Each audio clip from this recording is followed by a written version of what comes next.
whatever's in it, that's it. The prostatectomy, which is radical robotic surgery, it was the biggest decision I had to make with my wife. It means that it's over and done with, and they would be able to tell you if the cancer has been removed in 8 weeks. I had been told your erections would come back 2 years at 60% with Viagra. Now, she was magnificent. She says there's other stuff that you've never done, more sensual sex that you've never got into. You can get into that now. Look at it as a positive. I still wanted them back now. I was finding it difficult. I was stronger, fitter, and quite honestly, I wanted desperately to make love to my wife again. The bit nobody told me about mental health issues.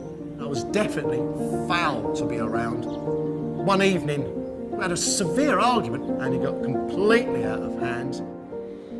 They did call the police. I was able to talk it through with the counsellor. Very, very fortunately, my erections are becoming really good now.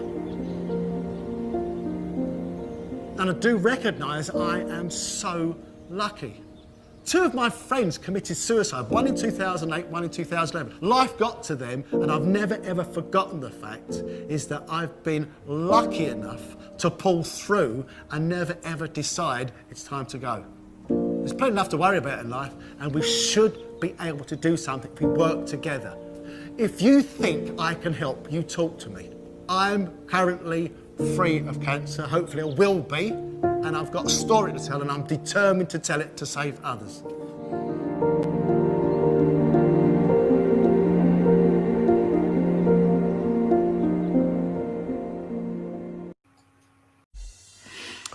Hello everybody, hope you all are in good health, obviously under the current circumstances that we are now faced with and living with.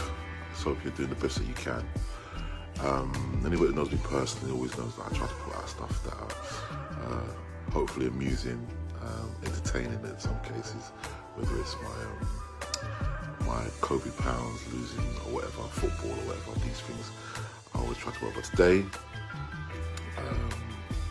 I always mark today as a very special day. It's the 10th of October, and I mark this day saying, firstly, I give thanks that I'm here to give this message, and hopefully somebody will see this message and may, take it upon themselves to do what I did 10 years ago. So today is the 10th of October, and 10 years ago I was diagnosed with prostate cancer, which subsequently led me to have a prostatectomy, which is the removal of the prostate gland. And I'll give thanks that it was caught very early, and the reason why I do these messages virtually every year is just to let somebody who's maybe out there understand that it's not a death sentence. Okay, prostate cancer is a big killer, especially in ethnic minorities. So I'd like to put this message across and say to somebody that here I am, 2020, still being annoying, and hopefully giving this positive message to somebody who may have doubts and fears and may want to get tested but don't get tested. Please don't be selfish. You have families, you have people that love you. Get tested. Prostate cancer doesn't have to be a death sentence. Here I am, 10 years later, to show you that you can get through it. That's my message. Hopefully hopefully you may share it to somebody who may benefit from it. Have yourself a wonderful day. Take care, and thank you.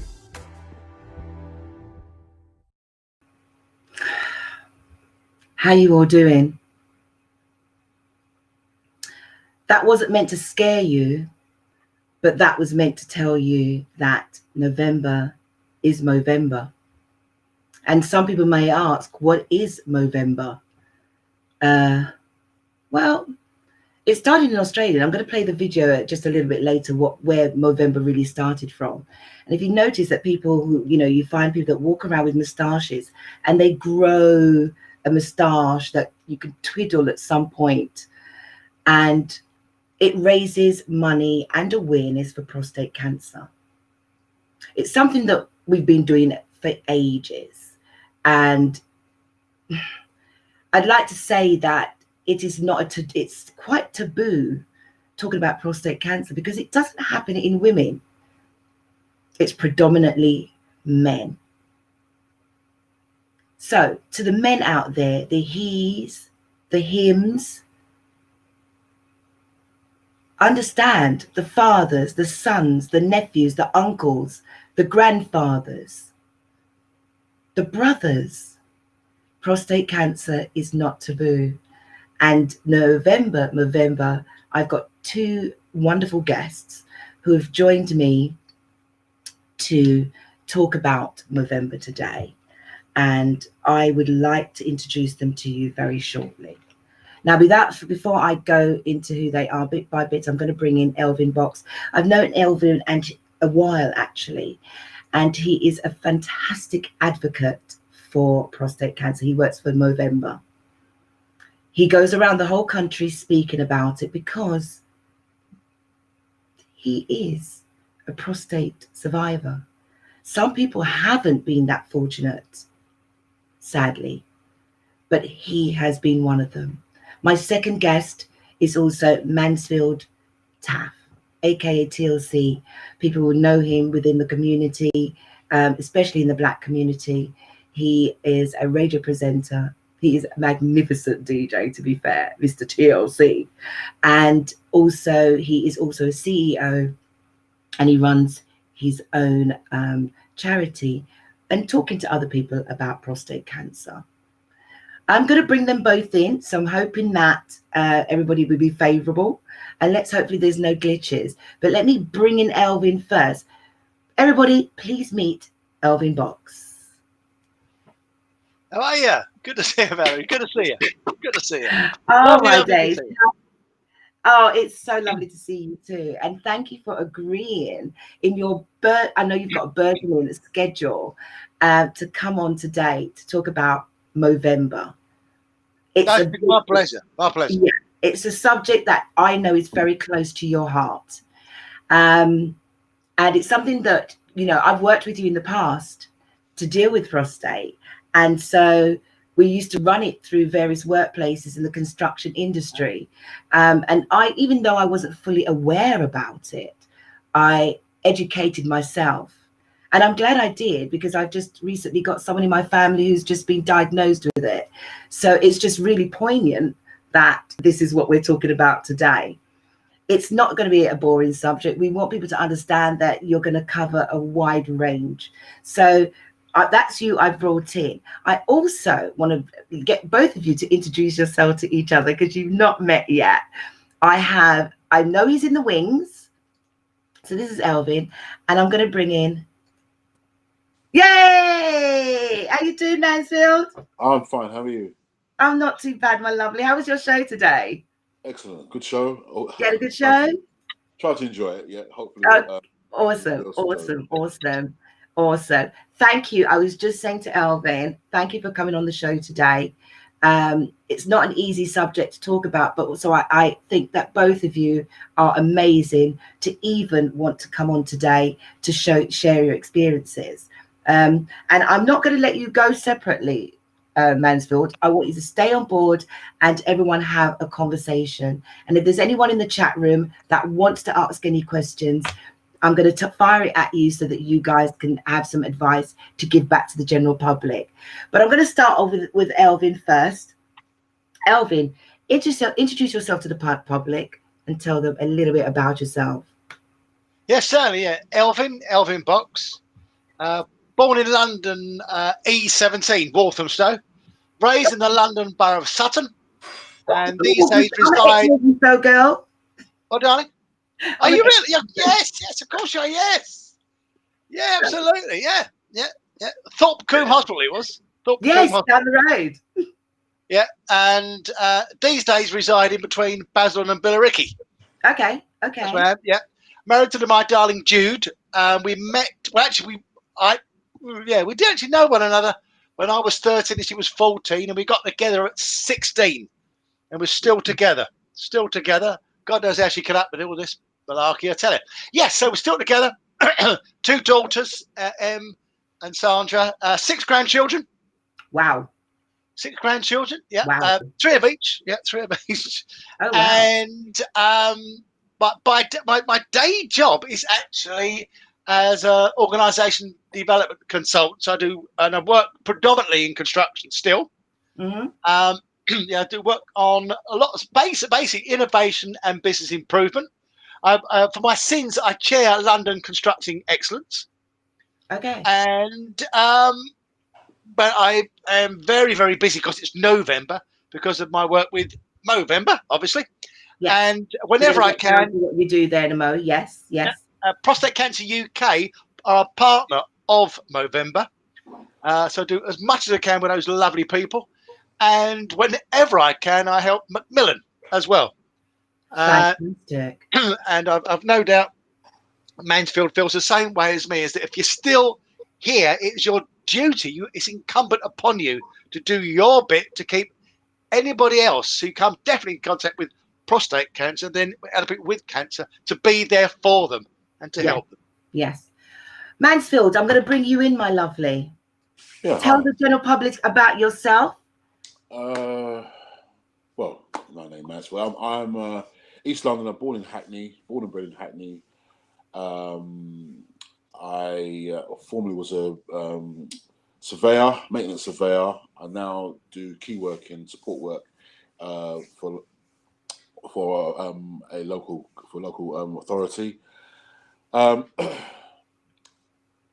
DJ, I have my own promotions company, and I champion the cause of prostate cancer whenever I get the opportunity. Obviously, since we've had this pandemic, that's not been forthcoming, but whenever I get the opportunity, I always put the message out there. Hence why I'm here this evening. Hopefully, we'll be able to once again get the message out and help people. As my fellow guest was saying, it's our duty, or it's definitely my duty, to get the message out to each and every individual. There's a high percentage of men who are currently, as we speak, walking around and have prostate cancer and either ignore it or not seeking the proper advice or the help that they need to deal with it. And hopefully today we will get men to address that. We want them to change that taboo that's in their head, that they don't want to find out, they don't want to be touched. The question I'm going to throw out to you first and foremost, and both of you, I'm going to throw it out to ELVIN. What are the taboos that you've come across when you've discussed Movember with people with, prostate cancer? Sorry. Well, it's the 3 areas, as we'll talk about a bit soon, obviously prostate cancer, testicular cancer, and mental health awareness and suicide prevention.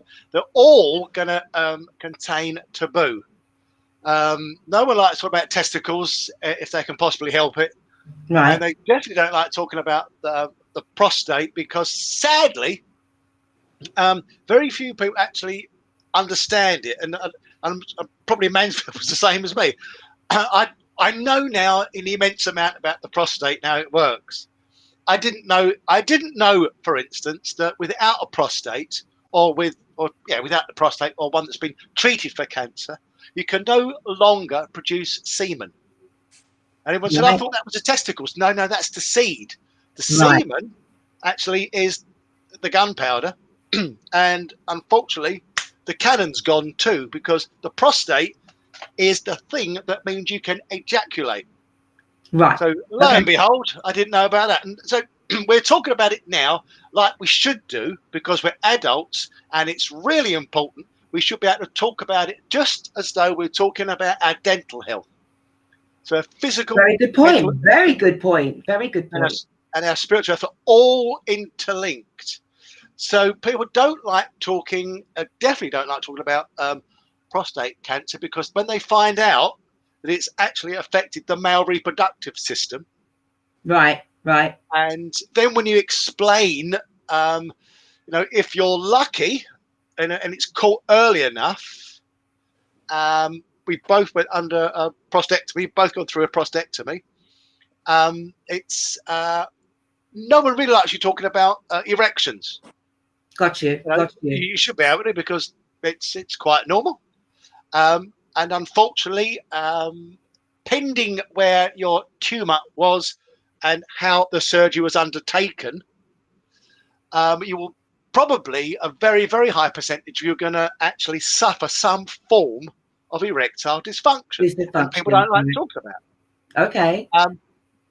Now, that's what I've found, is that now this is what I've been told. There's not many people who are as comfortable talking about the impact of prostate cancer when it's treated.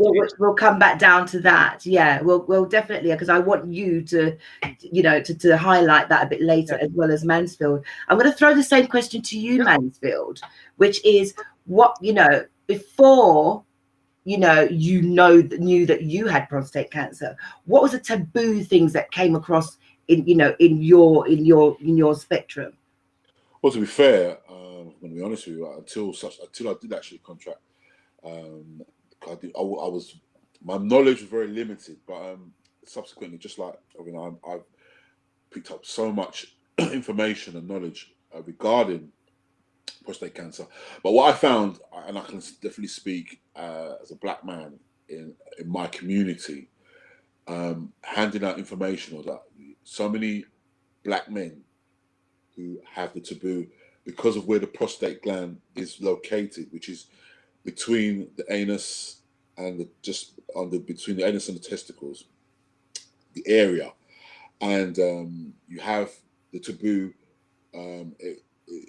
It's almost homophobic to some extent. I'm not having anybody insert anything in that area.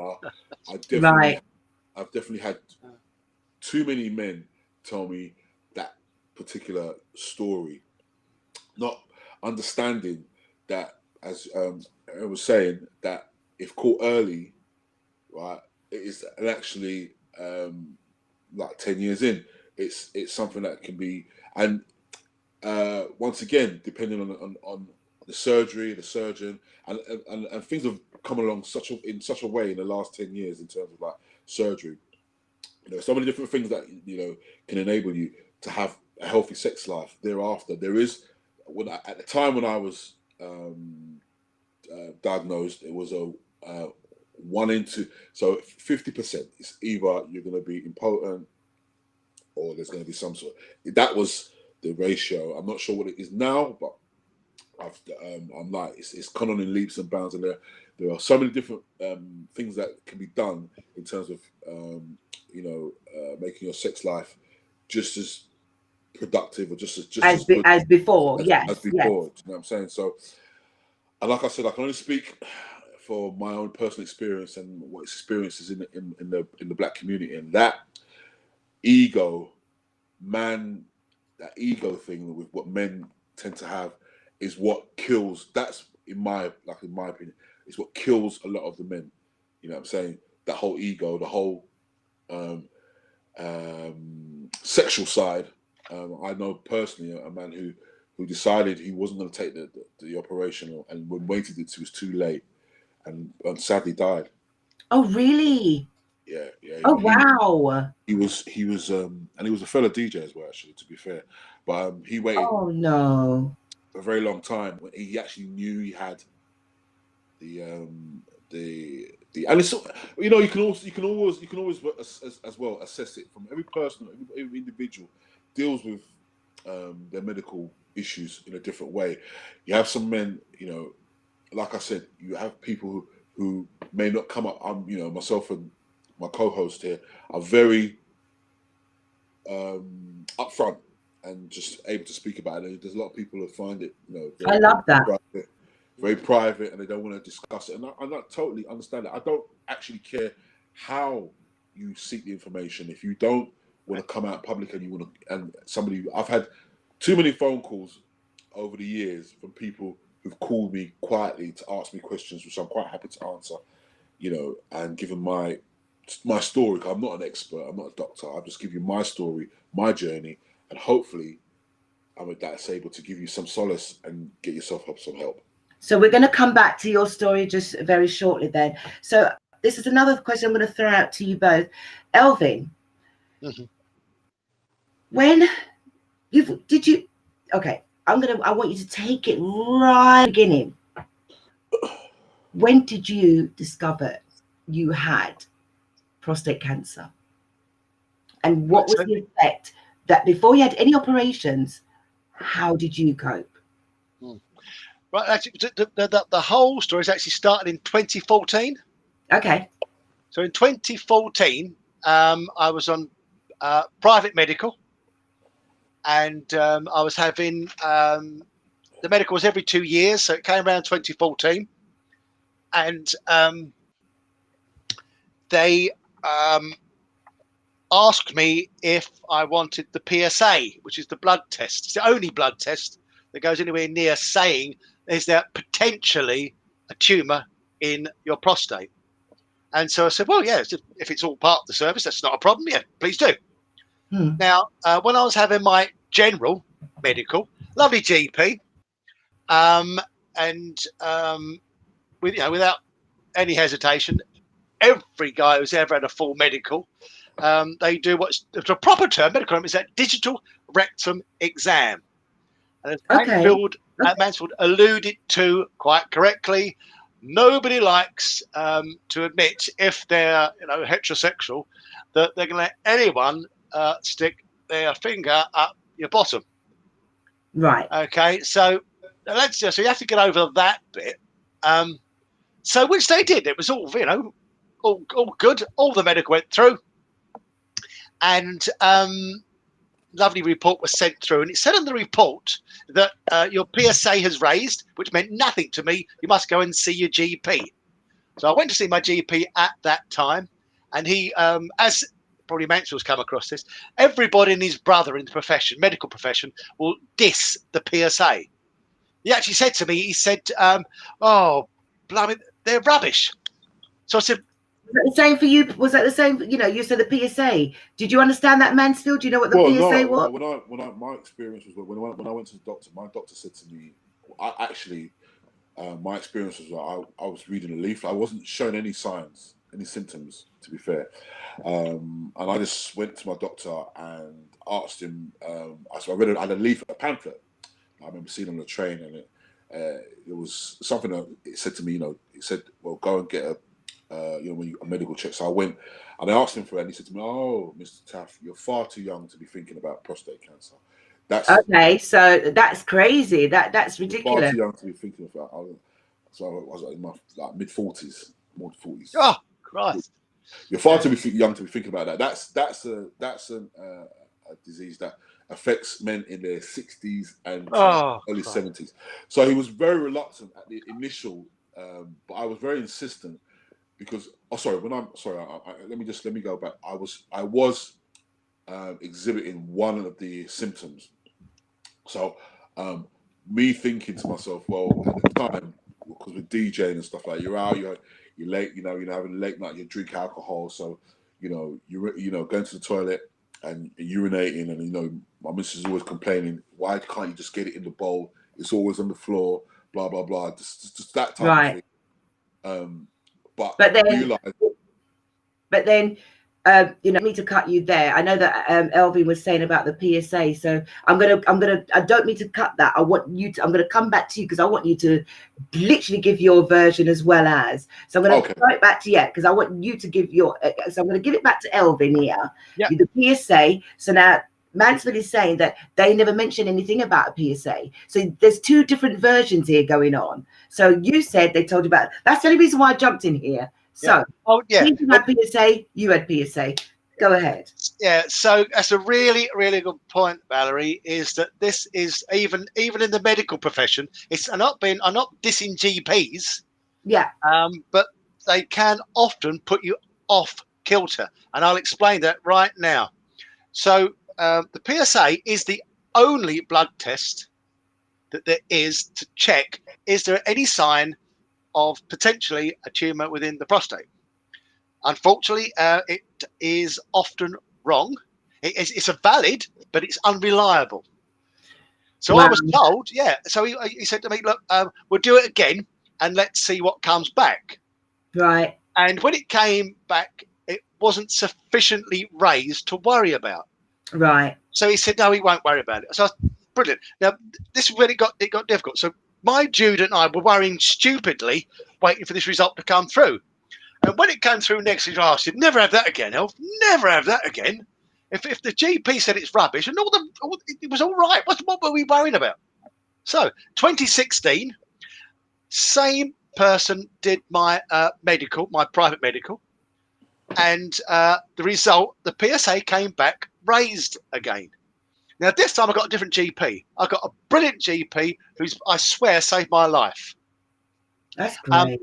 Now she said, yes, look, Elvin, the PSA is the only thing we've got. It's raised. You're on private medical. I'm going to get you to see a urologist. They are the experts in the field. Let him see you. So off I trot to see the urologist, a lovely fella, Andrew Bolero, great guy.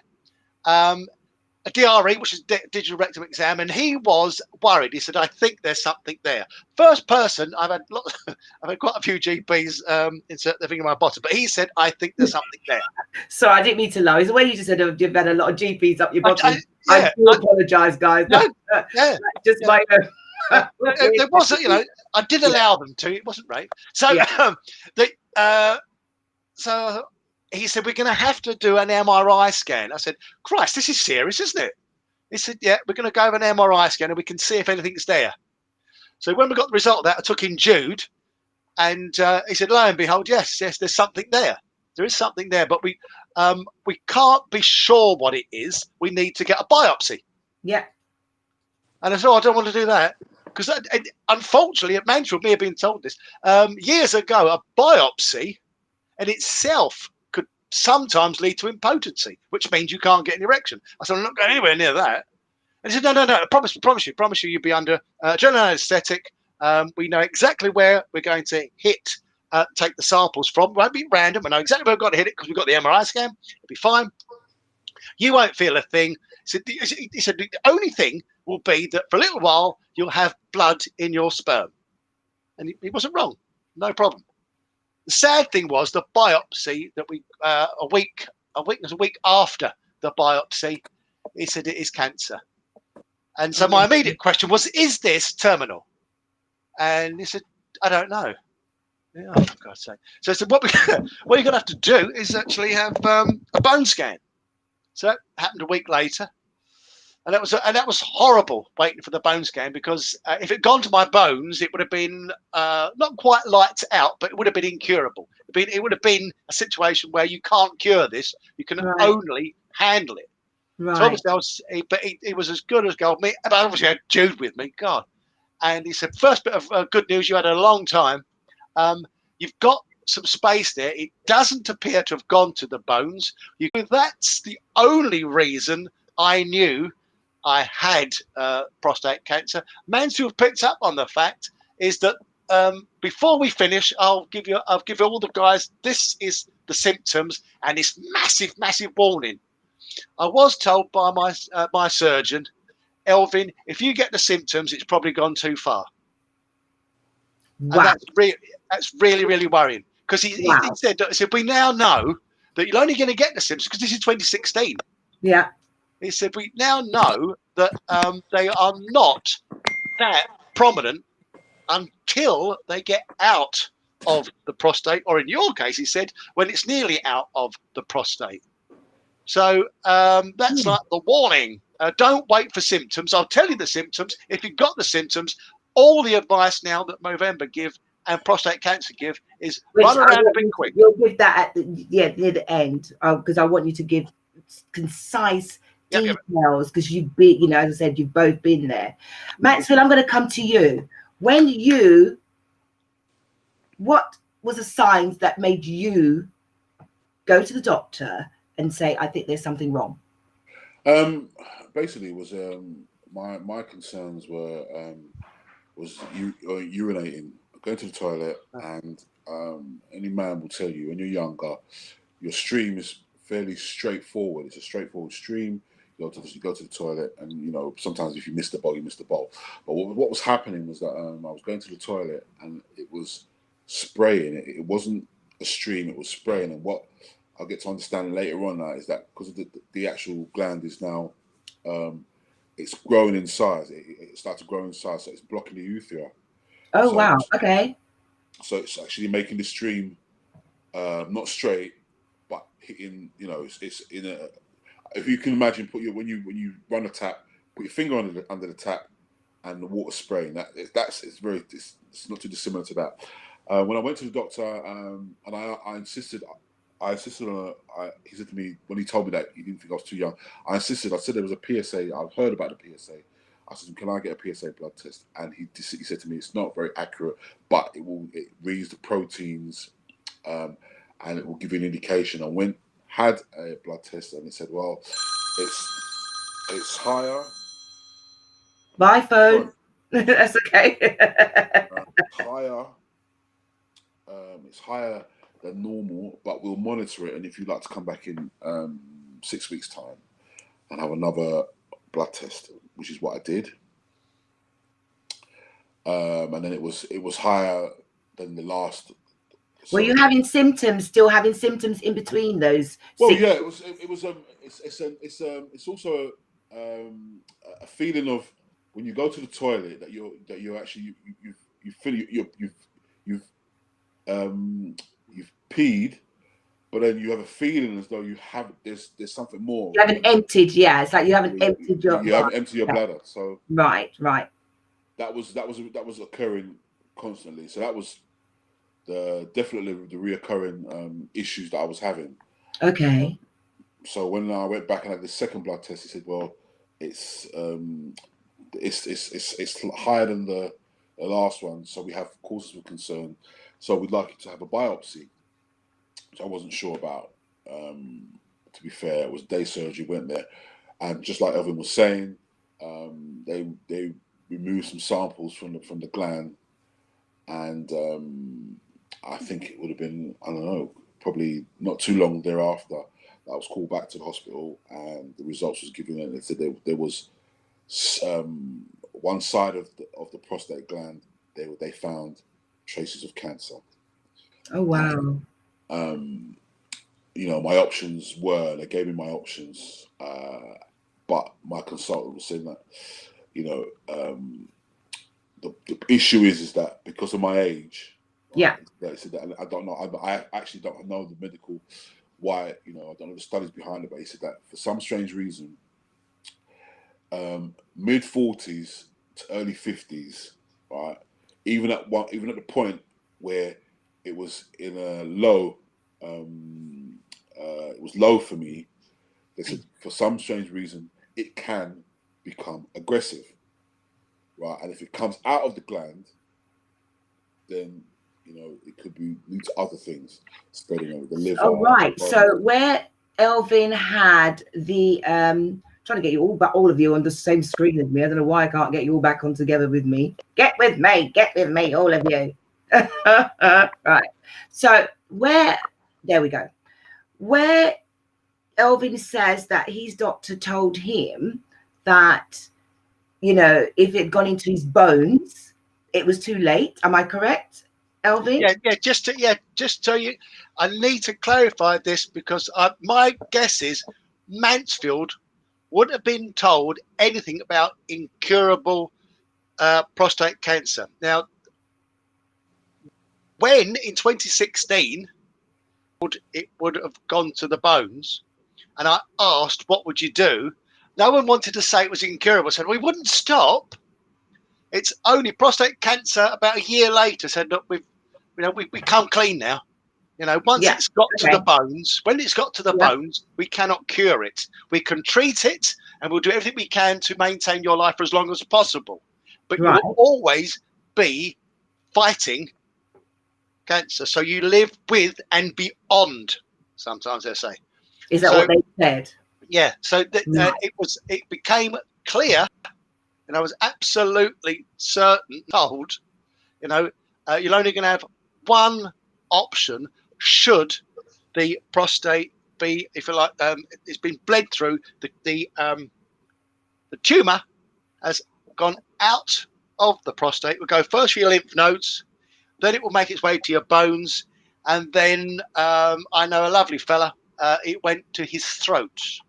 Whoa. And it's still prostate cancer. It's a bit weird. Yeah. And we're not trying to scare anyone. We just want to make sure that everyone knows that there's different fractions. Yeah. Yeah. And Great it's stuff. really, really, really important you catch it inside the prostate. Once it's out and it's gone to your bones, you will fight it forevermore.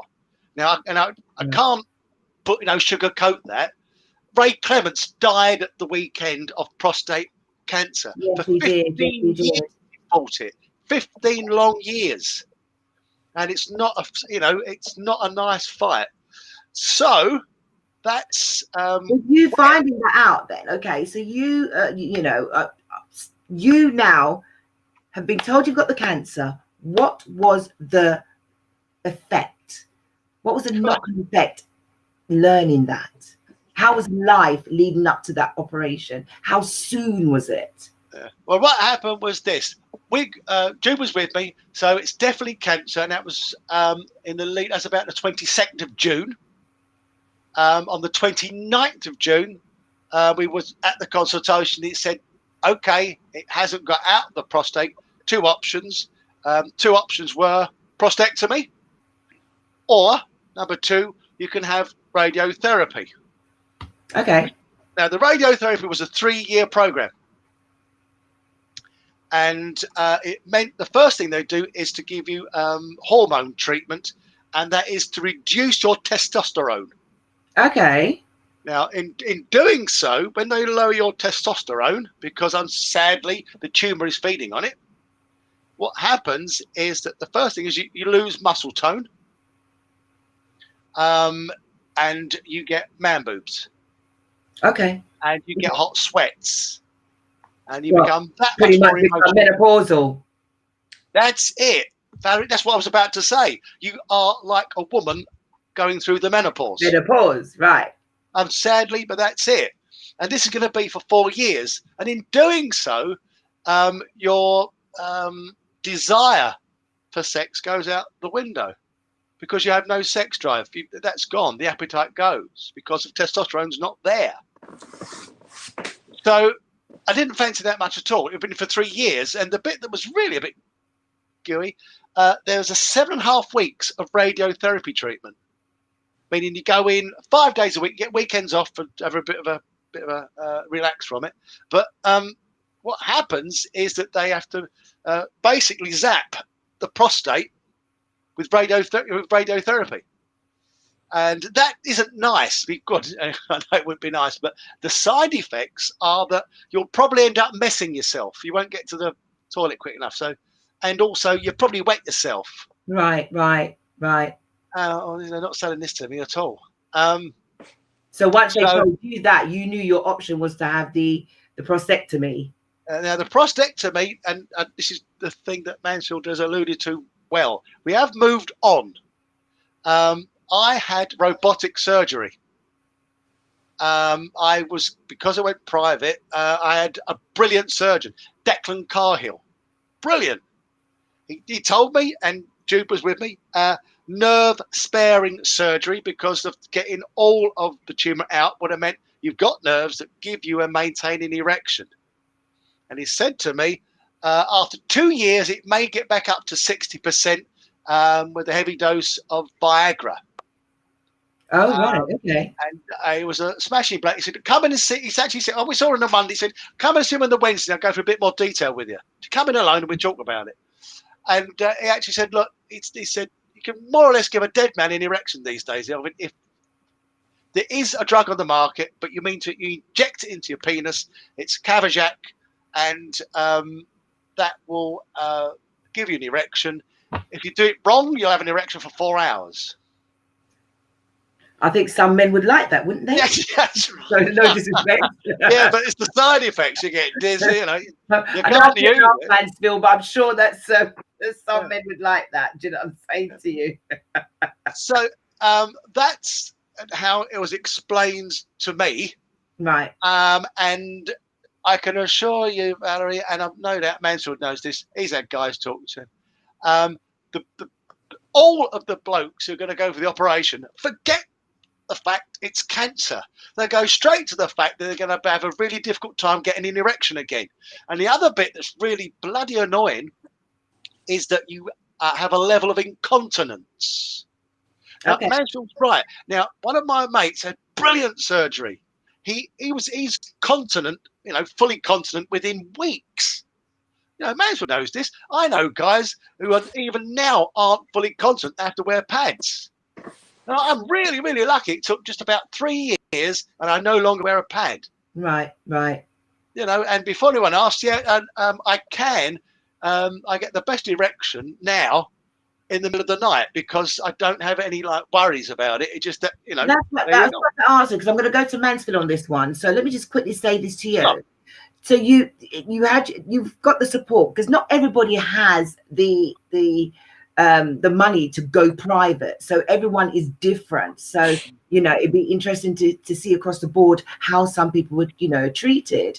So, but you got in, you had the treatment, but how was your, actually, I'm not going to ask you about that, because I'm going to because I need both of you to explain what was the knock-on effect on your well-being, because sexually and your well-being would have had a hit, with no doubt. I've seen it in your video. You actually spoke about it, and I know Matt Mansfield's going to cross that, because what we're saying so far to everybody, which it is scary, because even I'm a woman, and just hearing you explain it, it's like, oh Jesus, oh God, no.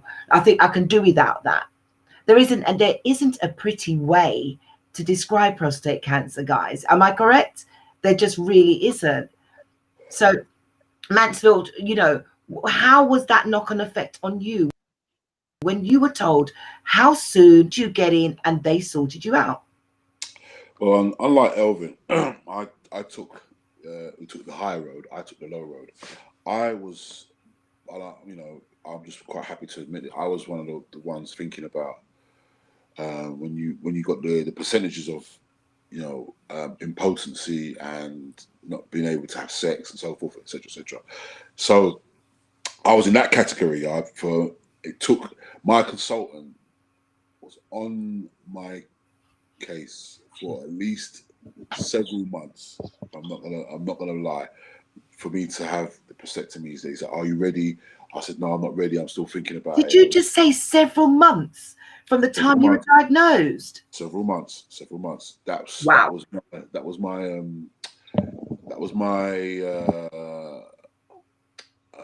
Fight back. Ignorance. My ignorance. I was going to say, right. My ignorance, and you know, trying to think of every excuse under the sun why I shouldn't have this surgery, and you know, you're faced with all these thoughts, and you're told by one person, you know, there's holistic ways of dealing with it.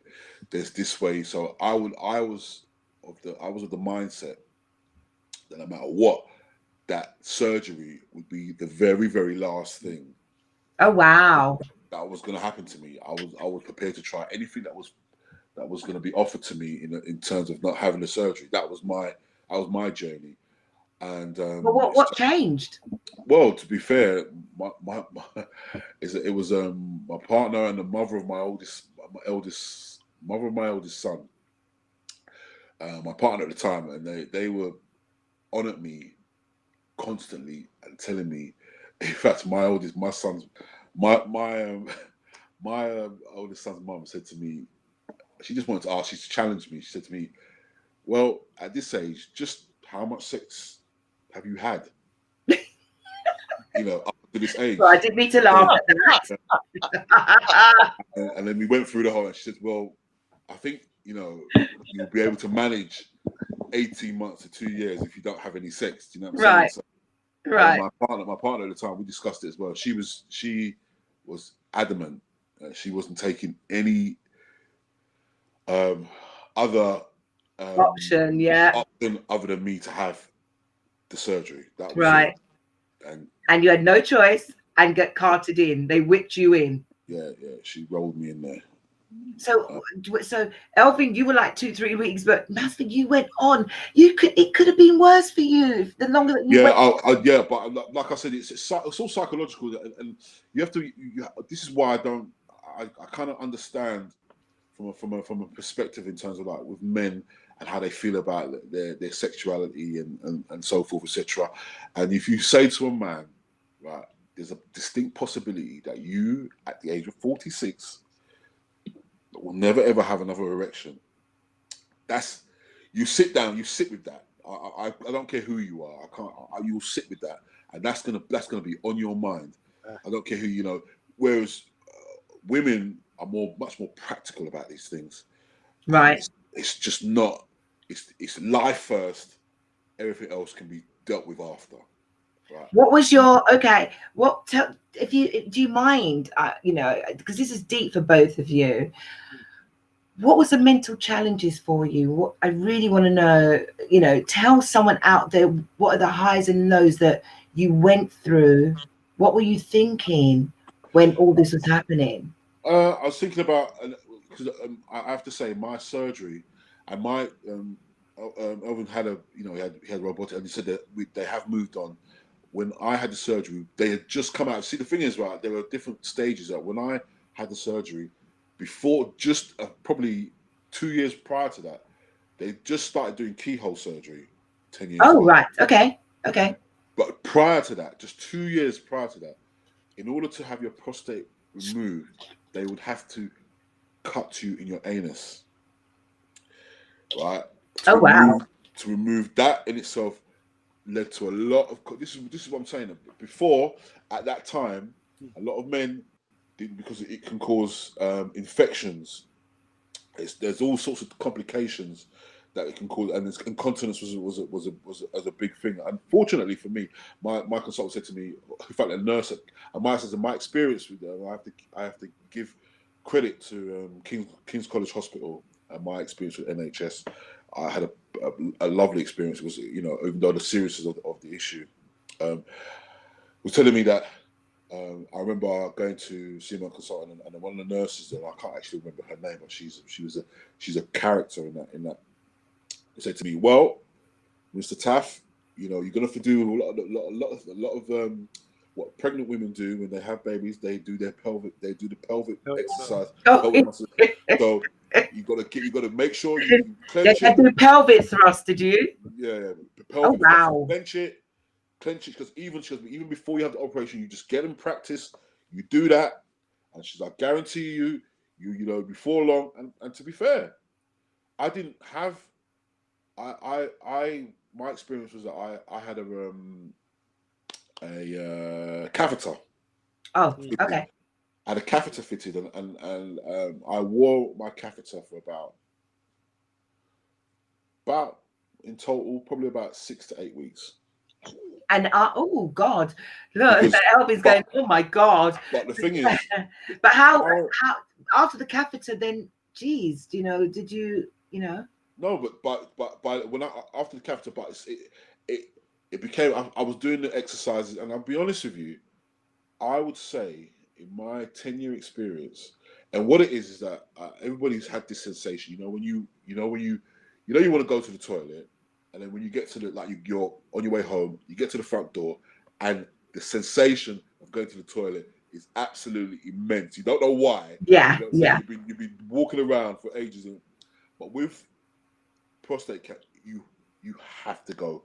If you don't go, you will have an accident. We're beginning to experience that in our family. Yes. You will have you just have to go. There's no ifs or buts. So that's hence why. And in fact, I'm going to be honest with you, I've never actually had to wear an incontinence pad. Oh, right. Okay. So I was able to, I don't know, for, like I said, get to the toilet on time. In fact, in the total 10 years, I've probably had 2 accidents. Oh wow!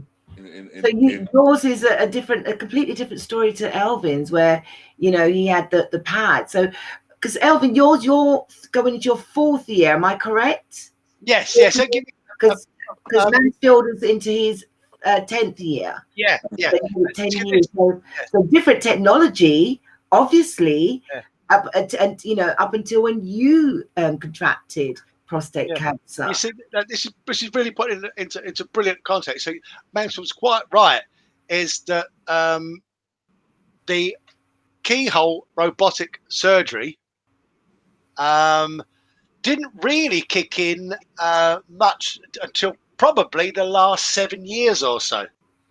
And just to give it real context, is that on the NHS, pending the area, pending the surgeon you go and see, you may not be able to have keyhole surgery, and which is pretty distressing because there's a massive difference.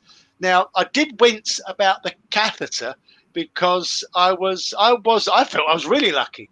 It was 10 days with the catheter in, just 10 days, just 10 days. What I had to, and obviously if Mansfield did the same thing, I had to learn once more to hold one's wee, because when they took the catheter out, Jupe was there, and I got up from being on the table. I did let out a few F's and Jeffs because I was weeing on the floor.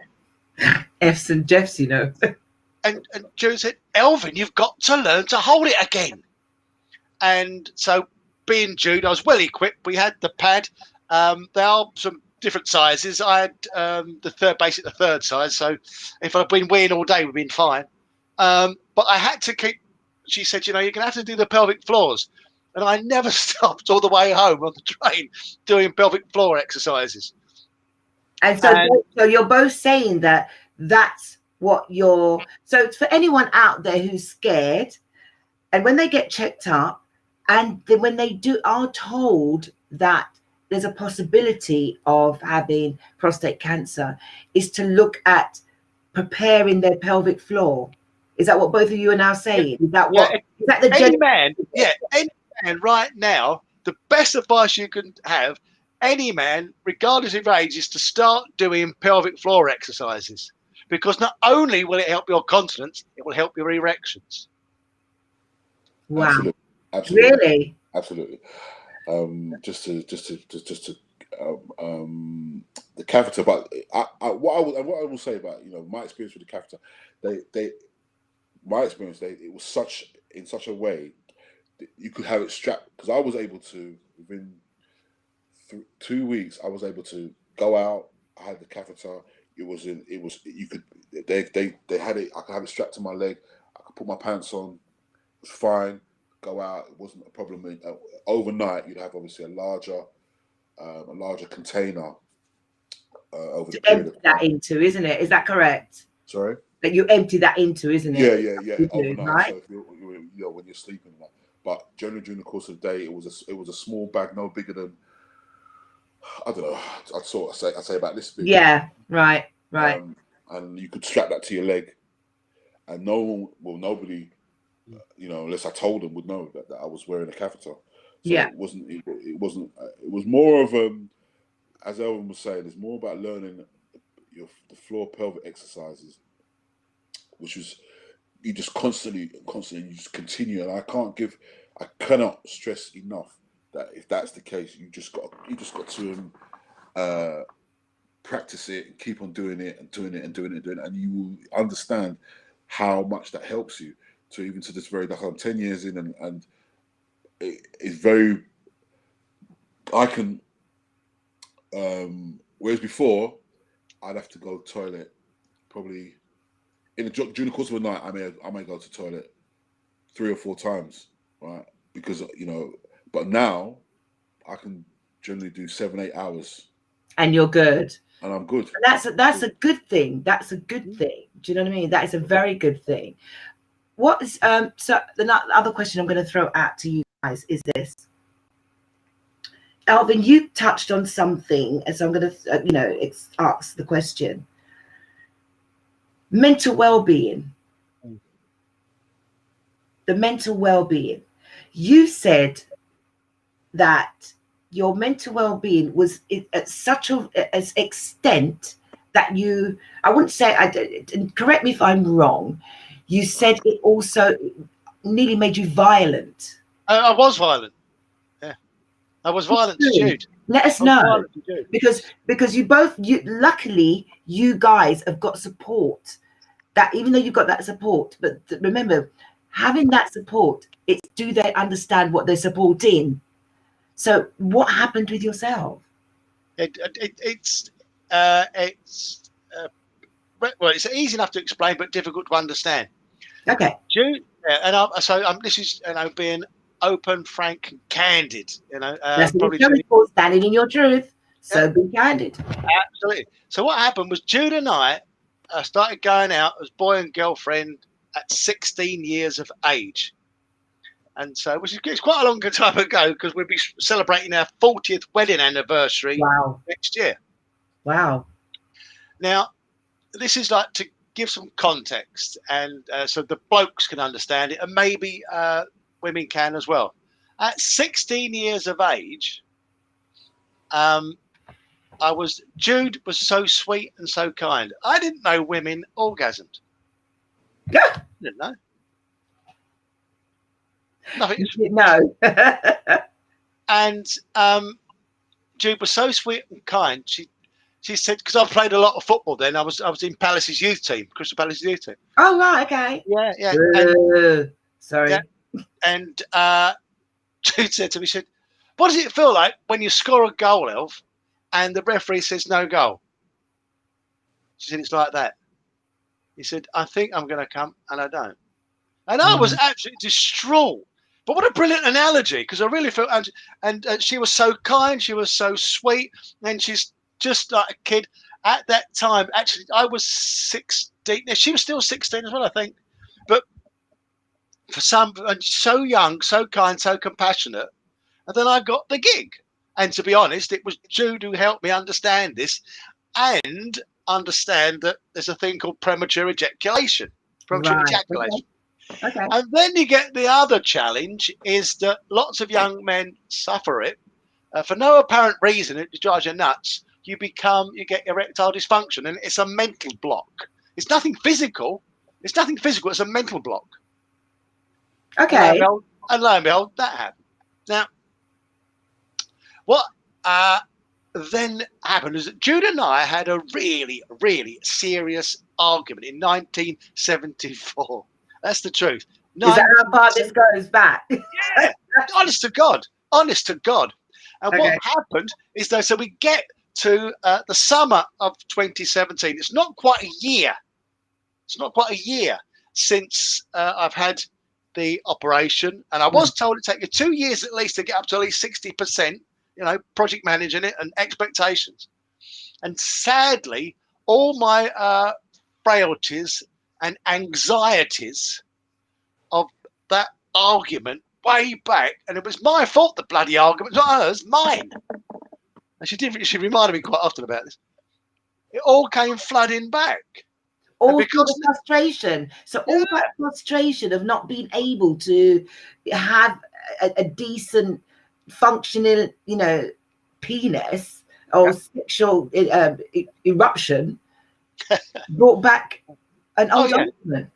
And unfortunately, I became paranoid, and that surely Jude must be seeing other blokes and making eyes at other blokes, and I was not good fun to be with, but it was all good, You went from okay to being insecure.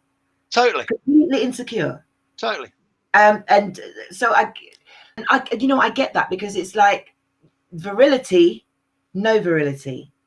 That's what it sounds like. So you became very angry, and you lashed out. So I read your watched your story. You lashed out, and police had to be called. Did you have anger management, or did you both speak about it to understand what you were going through. Let me really put this in a good context for you. Mansfield here, and everyone listening and watching.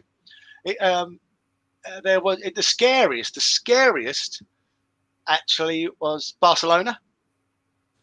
We were there celebrating my birthday, and sadly, the night after my birthday night, inexplicable reason, I was off on an anger trip about something Jude had said. And God Almighty, I won't bore you with the details. It ended up in a street in Barcelona, probably about 3 o'clock in the morning. And it's only 5 foot frozen 2. there. Can you hear me? Am I still there? Yeah, you are still here. You're still here. Yeah. So it's 3 o'clock in the morning. It's Barcelona, and I've got Jude up against the shop window front. You know, like to bring down the mesh, the security mesh. Yeah. Up like that. Like so, I didn't talk. I threw her against it, and she came flooding down. And that's when she noticed that there were some guys running. And she said, "You're going to have to go because they think you're about to kill me." And she was such a sweet kid. She said, "Please, please, please." I don't get them to understand. No, it's okay. The next morning, we went out into the beautiful square there in Barcelona. We had coffee, and we had a heart-to-heart. And Jude is in pain. She's bruised. She's in pain. Elvin. Oh, can you hear me? Yeah, no, I'm just saying, Elvin, you've done that to Jude. I'm saying, Elvin. Oh, sorry. Yeah. And so we had. This is the bit. You know, we sat there, and she said, "You need help. You need help because you can end up killing me." And I could not disagree with her. Do you think it's prior to your prostatectomy, you weren't violent? No anger issues. Well, no. Let's put some context around it. That's the best way. But I do have a violent temper, and I work very, very, very hard at not having that violent temper explode. And I was renowned when I played football. Yeah, it didn't help. You know, for losing my rag. Yeah, so it didn't help. You having that though, did it? It didn't help that with frustration on top of everything else, just exacerbated that. Is that correct? And it's fair to say we are deeply in love, to the extent I remember not long after that event, and I said to Jude, I said, "I'm so grateful. Thank you so much for loving me." She said, "You don't understand, Elvin. I don't get a choice in this. I cannot stop loving you. Do you understand that?" Yeah, I'm going to ask the same question to Mansfield. Mansfield, what is your support system? What was the support system for you? What was the knock-on effect? So you've already said that, you know, you've gone to the toilet, you're able to still go out, play your gigs, but mentally, did it, you know, what was that knock-on effect for you? Did it affect you? My thoughts on it and how it affected was more of the physical side, and it was more of for a period of time, my libido that had gone. It was a very, very strange feeling that whereas you had a high sex drive, and to have no sex drive, that was very concerning. And then it was, you start to think about things as a man, and his virility is very, very important. And it was never, violence is not, it's just not in my, it's not my nature. I don't have violent tendencies, so it didn't manifest itself like that. I was a bit more withdrawn. But then I found that towards because it took about 18 months for me to have some sort of functionality, and in the period of leading up to that, it was a question of that. Do you fall under that bracket where you're no longer able to function as a man. Do you know what I'm saying? And that was probably more concerning to me at the time. Did it affect you? Did it make you feel any lesser of a man? Absolutely. You know, you're kind of men. Funny enough, judge themselves on their virility, and you know, Of course. It's all about, you know, the lads, what you can do, what you can't do, and so with the endless bragging and boasting that men do. Right. So you have that sort of like playing on your mind. But for the period of time, I was more concerned. I think I was more concerned about not peeing myself or not wetting the bed. Sure. Yeah. Things like that nature. Elvin agrees. You don't want to go. You don't want to be incontinent. You know, you're with your partner. Oh, got them both frozen. You don't want to. Can you hear me? Are we still? You don't want to go to bed, and then you know you're incontinent. That's a whole nother. But my partner's very. She's very house proud. She's you know, so that would have been get up, change the sheets. She's never ever complained. Never. I was going to say, she's like dude. She's very supportive. Never complained. Not one day. Ever. Fabulous. Never. So you've both got testamentally beautiful women that's gone through this journey with you both, and you know it's just crazy. So I'm going to come out of that. So you both know you've gone through it. You've got a 10-year survivor, and you've got a 4 coming into 4-year survivor. No, it's 4 now. Yeah, it was 4 in September. 4 years. Years was 4 actually. Yeah. Okay, great.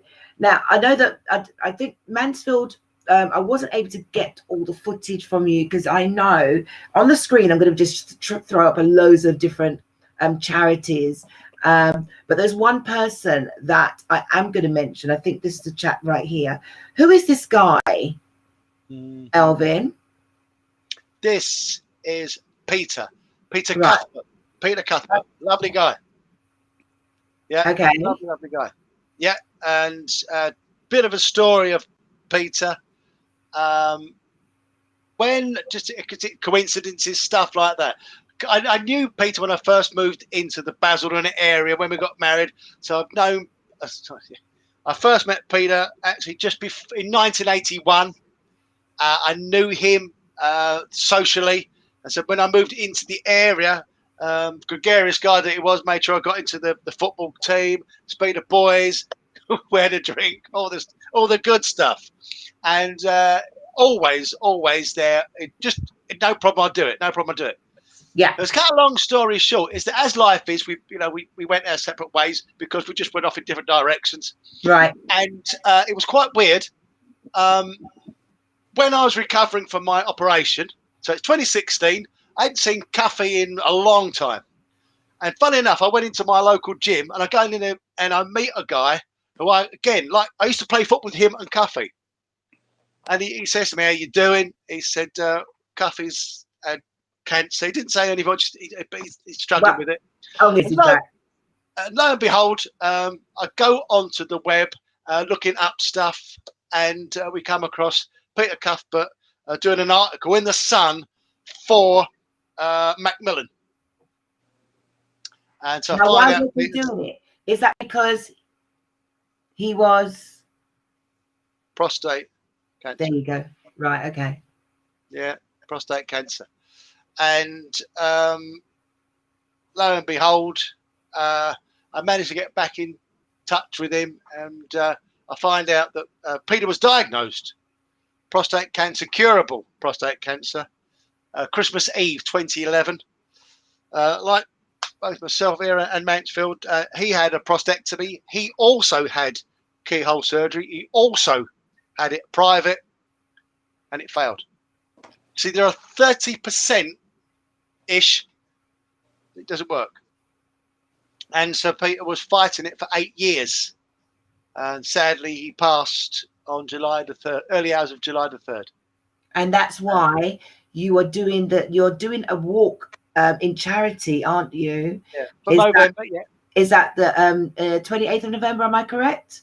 it will now be on the Saturday, the 5th of December. Right. So the Saturday, the 5th of December, you will be walking for Peter Cuthbert. Am I correct? Yes, absolutely. Yeah, to raise money in awareness of prostate cancer.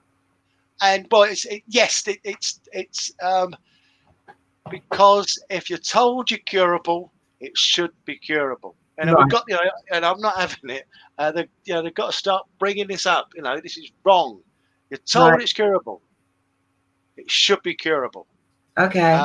And as I think Mansfield and every other man will agree with me, is that in this day and age, how dare you leave men incontinent and without the ability to get an erection? I don't blame my surgeon in any way, shape, or form. He did everything he could with the technology he has. He did everything he could, and he did a brilliant job. It wasn't. So I'm looking at, as I said, I'm looking at 2 survivors here, and Peter Cuthbert. TLC, Mr. Mansfield Taff. What are you doing within your community? Because I know you advocate as well. Because I'm going to come back. Because ELVIN has got all these different charities. But tell me, what other charities are you involved with that advocates? Where do you go and speak about prostate cancer, especially in the Black community?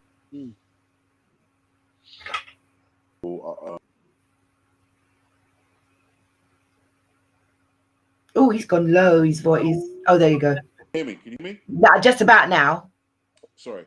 I've been approached by several different organisations to come and speak or share my journey, which is one of the things that I do. I also, a friend of mine who is no longer, sadly passed away, and a foundation, Stephen Brown Foundation, has been set up in his. Yes.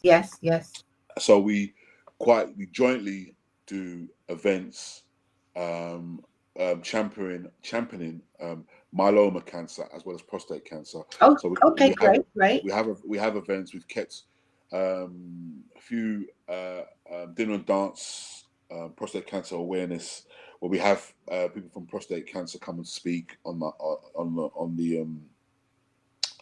the issue and give advice, and where men can go and seek the help that they need to seek. And are you adjoined to the Prostate Cancer Society? Are you part of them? Where do you know what I'm saying? I am part. Because in order to use the name, use the charity, you have to actually be a member. So I do get the permission from Prostate Cancer Society to use the name. Fabulous. And use to whenever I'm keeping an event, so I can use a charity number, so forth, etc., and raise awareness and funds. And I've been doing that I haven't done anything recent, obviously, with the we're in COVID, with the pandemic, and there was something planned for this year, and hopefully things get back to any sort of normality. We'll try to do something for next year.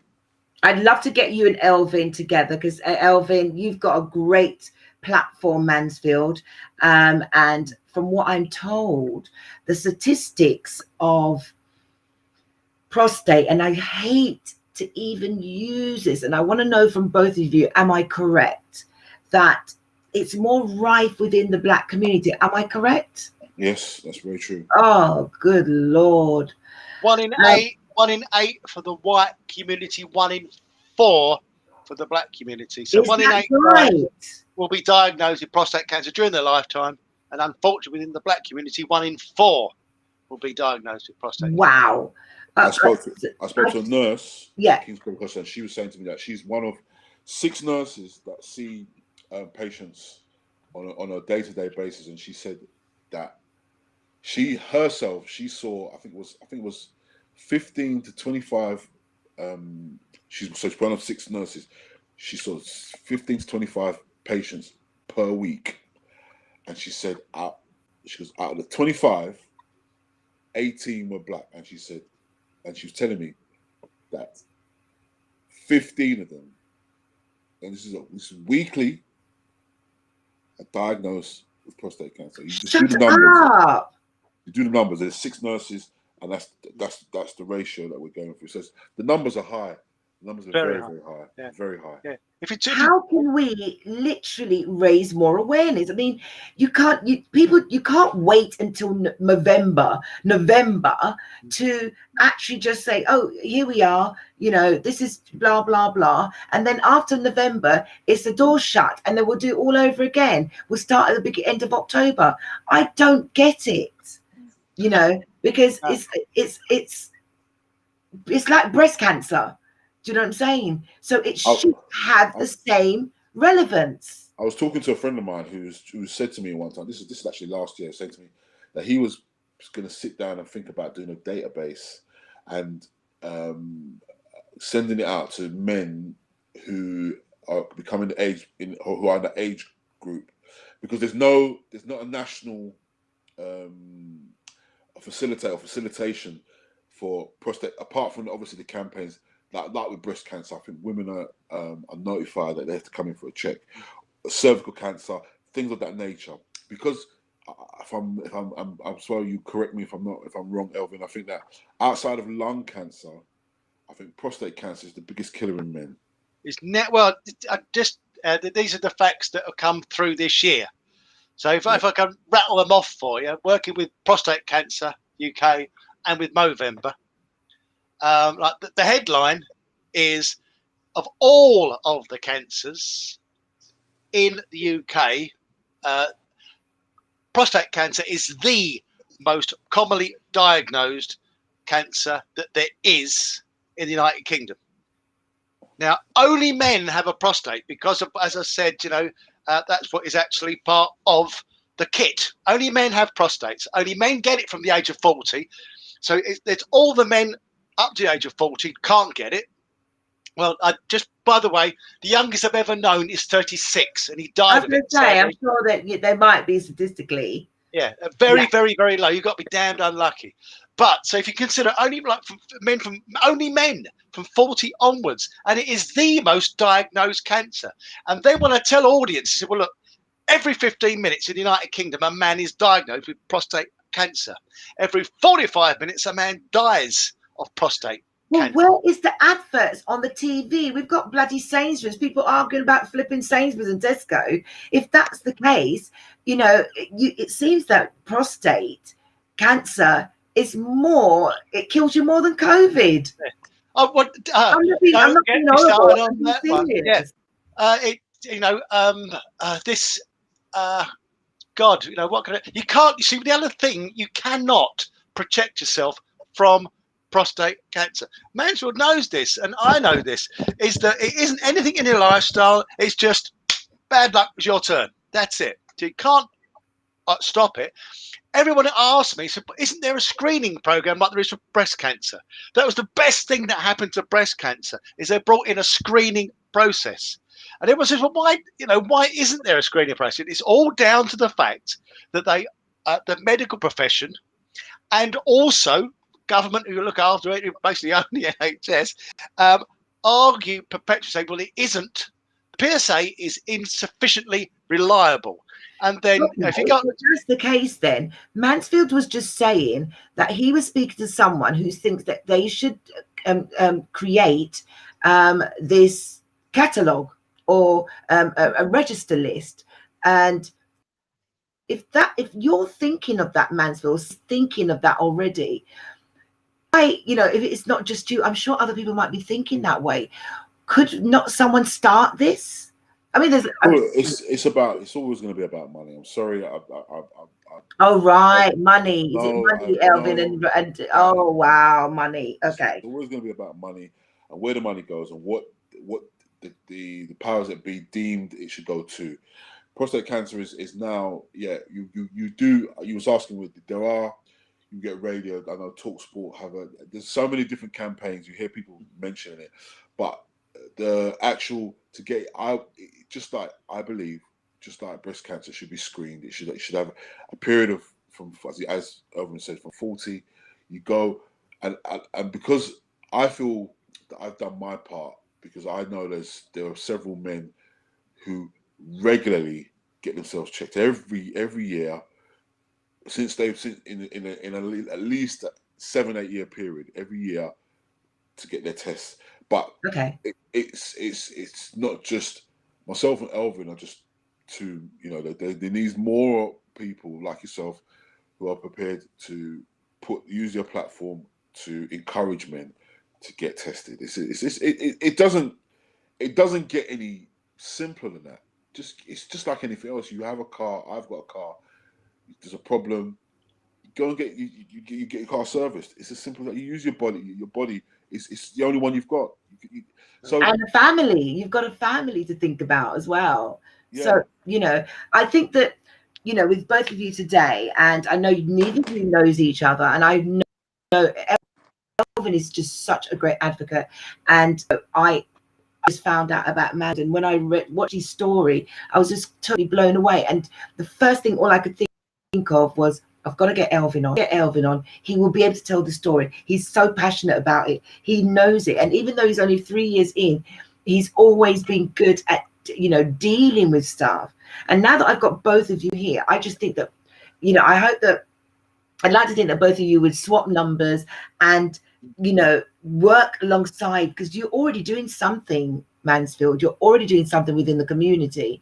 But if you know, they always say each one teaches one, each one helps one, each one supports one, and maybe we could see if something could be joined together to bring a more bigger awareness. Oh, I think she's frozen. yeah. Can you hear us, Valerie? Oh, you there? We lost her volume. We lost your volume, Valerie. We can't hear you. Oh, have I lost my volume? Oh, No. yes, Yeah, come you're back. back. You're back. Oh, right, okay, sorry. So I was generally trying to say that, because everybody's probably watching EastEnders and finished watching. I'm just joking. Right. It's just that with Elvin having the platform, you've also got a platform, Mansfield, and it'd be great if the two of you were to tie in together and do something within the Black community to raise the awareness. I know today that we, you know, a lot of people didn't want to talk about it. And prior to this show coming on, I actually spoke to a few people who said that they lost their father to prostate cancer, you know, and some of them didn't want to revisit it. They've not been checked. They're not revisiting it. And I thought, but your father died from it. So don't you think that if he had the chance to revisit it, you know, do that? So why not come along? Listen to what these guys have got to say. You know what I'm saying to you? And there might be ways that you'll be able to realize that, oh, I can't go to the toilet. It's not gallbladder. It's not stones. It's actually, let me get checked. Does that make sense, guys? Yeah. Can I just? Well, I might help. I might hinder, but I think this might help. One of the things that angered me about GPs is what was told to Mansfield. Now, and this is where there's a big challenge at the moment. Mansfield was told, even though Mansfield is from the Black community, that he was too young for a PSA. So let me put that into context where it is now. The likes of Caroline Moore, who's a brilliant professor, urologist at UCL. On Twitter, she's Mrs. Prostate. Oh, okay, right. She's wonderful. One of the people who are advocating that you've got to start. One, there's got to be a screening program. Number one, we must have a screening program. Number two, from the age of 40. White, black, don't care where you come from, you're a man. You start at 40 because there's a lovely fellow doing a load of work for Prostate Cancer UK, diagnosed incurable at 43 years of age. And that was, sorry, Lloyd Pinder. And Mansfield just talked about Sky. They were brilliant. They actually made an announcement. Jeff Stelly made an announcement when Lloyd died. He got to about 40, just before his 49th birthday, I think it was, which was a couple. Hopefully they'll come. Ah, here they are. Hey! Oh dear. Are you both? Can you both hear me? Mansfield seems to be still frozen. Hello. Oh, there he is. Oh, Right, yeah. okay. Oh, So yeah. I've only got like 6-7 minutes, okay? Oh, sorry, right. So I just want, each person to generally just give your spiel out there and tell everybody, men, what they should be doing, why they should be, and stop making it taboo. Go. Right. First, go on, Mansfield. Yeah, I just wanted to say, which is something I always say. I'm saying, man, you stop being selfish. People stop thinking. I know it's easy said than done. Stop thinking about yourself. There are people that love you, people that care about you. You are fathers, you are brothers, you are uncles, you are grandfathers. You mean something to somebody, right? Stop being selfish. Get yourself checked. It's just as simple as that. It doesn't get any simpler. You as you said, it's one of the most. It is once if caught early, you generally can be.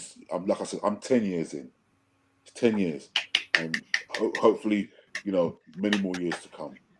So just get it sorted, man. That's all I'm saying. And Yeah. There's places that you can go that if you're that worried about being seen or don't want to be touched, you could do this privately, can't you? I know it sounds ridiculous. I'm asking. You can't you? Yeah. Yes. In America, because that's the private medical health bill, they'll go at 40 and they all ask for a PSA. And all the best advice is from the age of 40, get a PSA done, and then get some sort of risk profile done. And for instance, afterwards, I'll leave you some details. I do work freelance for a company that does cancer tests. Oh wow! Yeah, so I can, and you need at 40 to get on a baseline. Where is my risk level? I need to have a PSA done. That's number one. Right. That's number one. And back at Mansfield is that if you've got even this, basically you shouldn't have any problem going for a wee. You shouldn't get, if you're telling me that actually no, I just wet myself, go and get a PSA test. That's number one. There should be any problem going for a wee. If you've got a poor flow, go and get a PSA done. And if you're getting up 3 times in the middle of the night, you go to get a PSA test. Okay. That's all the problems there. So right.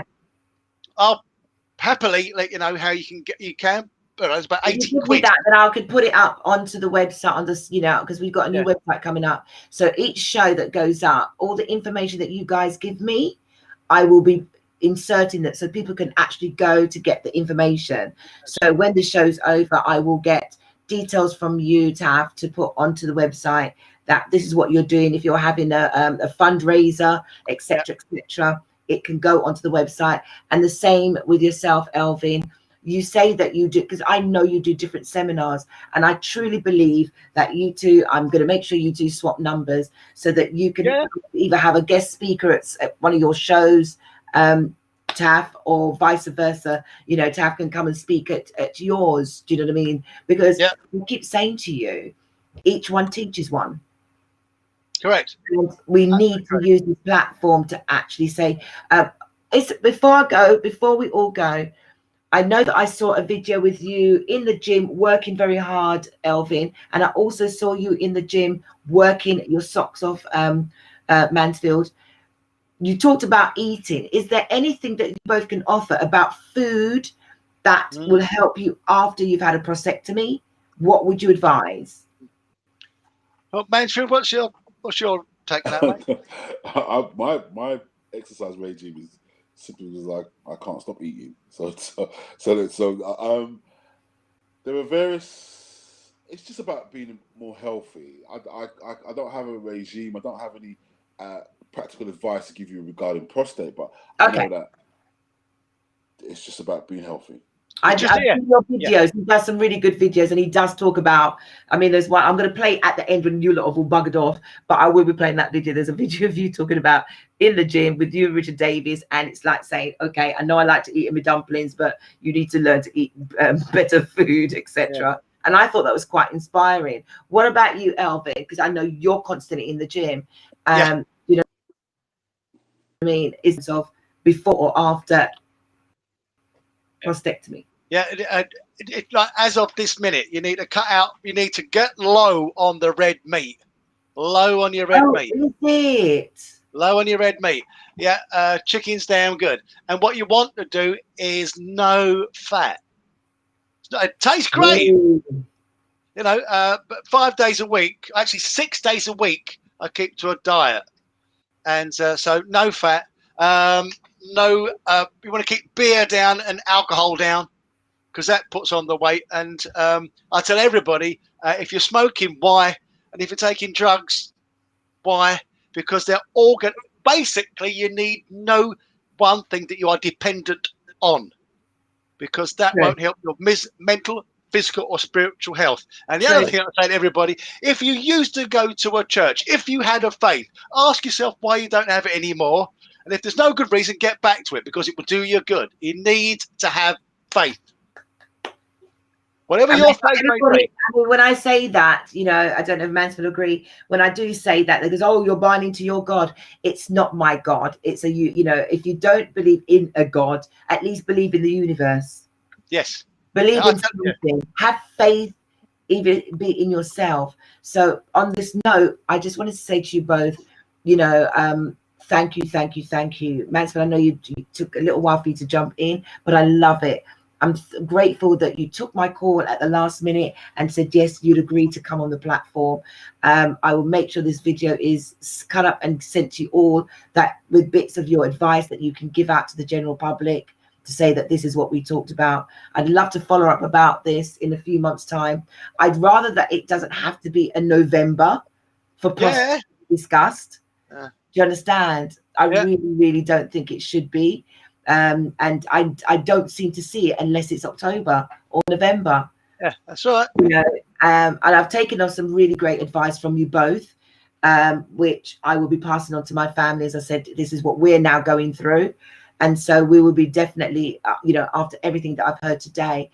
ELVIN, thank you again, same as Mansfield, for both sharing. I wish there was a lot more time, because there was so much more. I had all these videos that I wanted to play, but time, there's just so much to say about the subject, which is get yourselves checked. Just get yourself checked. That's it. Get yourself checked. There's no two ways about it.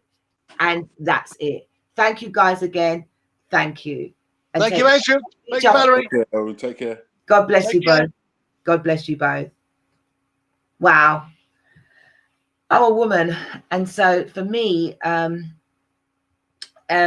parts of me, and I'm going to say it, parts of me felt painful. You know, I've had a catheter put in, and you know, having a catheter put in is not easy. It's very painful. You know, for cancer patients as well, they have to wear a catheter. So imagine this is what men with prostate cancer go through. I have friends who have had the prostate, and they've had to have radiotherapy because they've decided not to have the prostatectomy. This show wasn't here to scare you. The show wasn't about, oh, they're the survivors and it's painful. The show was to just open awareness. And I hope that when it does go back out, somebody will relate to it. Somebody will reach out. I've put the details for ELVIN Box, who is the advocate. He works for Movember. It is a massive organization. Mansfield is also there. You know, those in the Black community that do know him, please reach out. Please support the prostate. Please speak about it. Listen to your sons, listen to your nephews, listen to your brothers, listen to your cousins, listen to your father. If they say they're having an issue going to the toilet or even pooing, excuse me, I know it sounds so graphical. Just tell them to have a checkup. And being touched in your bottom does not make you homophobic. You know, there's nothing, it's not going to change how you are if somebody puts something up your rectum, because a colonoscopy, you have something up your rectum. Females have colonoscopies, doesn't mean that we've all turned into a lesbian. Come on. So stop being a statistic. Stop making yourself become a statistic because you don't want to be checked up. And even through COVID, there is a helpline that you can, because I know for a fact, as I said, I have a member in my family who has been found out through COVID and has been able to get the right treatment and the tests done and was diagnosed in no time, and he's going to have the therapy because I need him in my life and I can't afford to see him die. So I'm just really grateful that he followed advice. So I'm going to sign out. Thank you to everyone that did tune in. I know it was scary. It's not full of dancing and it's not yay and everything else. But sometimes in life, it's time for you over 40s to take things serious. And with that said, have a beautiful evening. And I'll catch you tomorrow where I'll be dressed up for all my for partying. No, I know we were talking about prostate cancer, but I'm now ready to party on a Friday night because I've got the one and only Joe Hunt who's going to kick Friday night off 8 p.m. with a bad boy DJ set.